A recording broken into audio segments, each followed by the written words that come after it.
Hepinize merhaba arkadaşlar. Bugün sizlerle filmlerdeki ses efektlerinin nasıl yapıldığını göreceğiz. Şimdi videomu açalım. Hoş geldiniz. Bugün filmlerde kullanılan ses efektlerinin perde arkasına bakacağız. O dövüş filmlerindeki, korku filmlerindeki, çizgi filmlerdeki duyduğumuz sesler aslında nasıl yapılıyor hep birlikte göreceğiz. Şok olmaya hazır olun çünkü işler hiç de gözüktüğü gibi değil. O halde hadi başlayalım. Özellikle Star Wars'taki o lazer silahlar, o piu piu çıkan sesler nasıl yapılıyor dersiniz? Bir adet metal yay ve bir tane karton bardakla. Metal yayı bıraktık, araya bir yere istediğiniz yere karton bardağı sokuyorsunuz. Şimdi tek yapmanız gereken hafifçe sallamak. Böyle salladıkça lazer sesleri çıkıyor.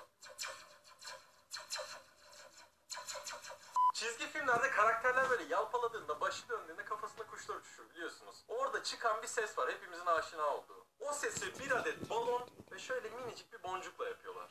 Boncuğu alıp balonun içine koyuyorsunuz. Balonu şişiriyoruz. Tuttuk, döndürdük. Hava kaçırmasın diye. Şimdi balonu çevirme vakti.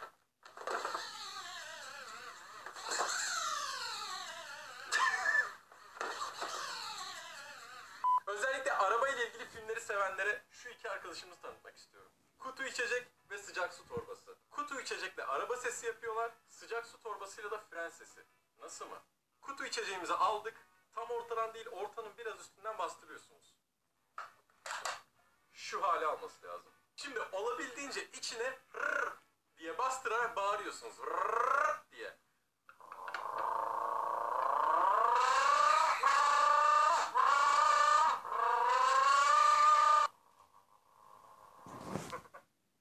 İzlediğimiz aksiyon filmlerindeki silah sesleri bir adet kağıt ve bir tane kalemle yapılıyor.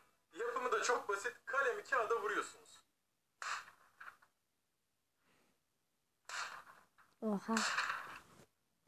Dövüş filmlerinin olmazsa olmazı. Kemik kırma, boyun kırma, öyle bel kırma, çıtırdatma gibi her şeyin sorumlusu pırasa.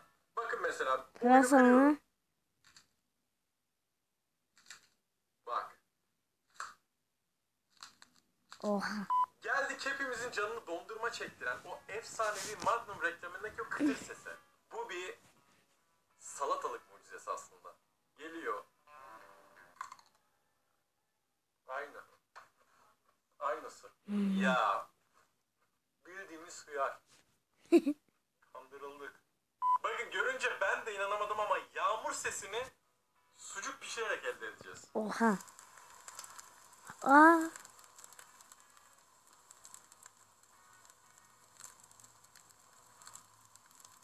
Korku filmlerinde bizi ürperten seslerin olmazsa olmazı elektrik süpürgesi. Ben bunu merak Bakın ediyorum. bir ucunu size yaklaştırıyorum daha iyi duymanız için. Ana. Ay.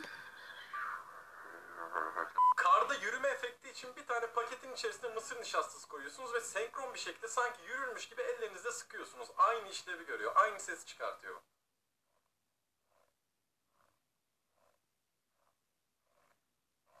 Kuşların kaçma sesini 2 adet deri eldivenle birebir taklit edebiliyoruz. Aldık, sanki bir kuş gibi çırpıyoruz.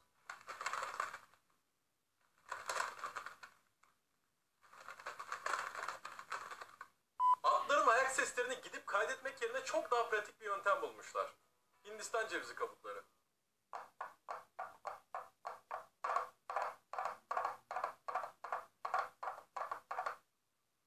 Bakın o sıklıkla duyduğumuz kalp atışı sesini biliyorsunuz. Diye. Bunu tişörtlerle hallediyorlar. Şöyle ki tişörtümüzü yan çeviriyoruz. Gergin bir şekilde tutuyoruz. Ve sağa sola eş zamanlı çekiştiriyoruz.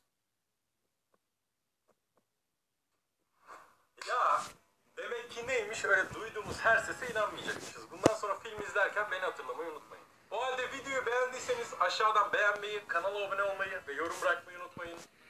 Bir sonraki videoda görüşmek üzere. Hoşçakalın. Bunu ağzımla yaptım mesela. Bu efekt değil. Neyse arkadaşlar videomuz bu kadardı. Abone ve like atmayı unutmayın. Görüşürüz. Bay bay.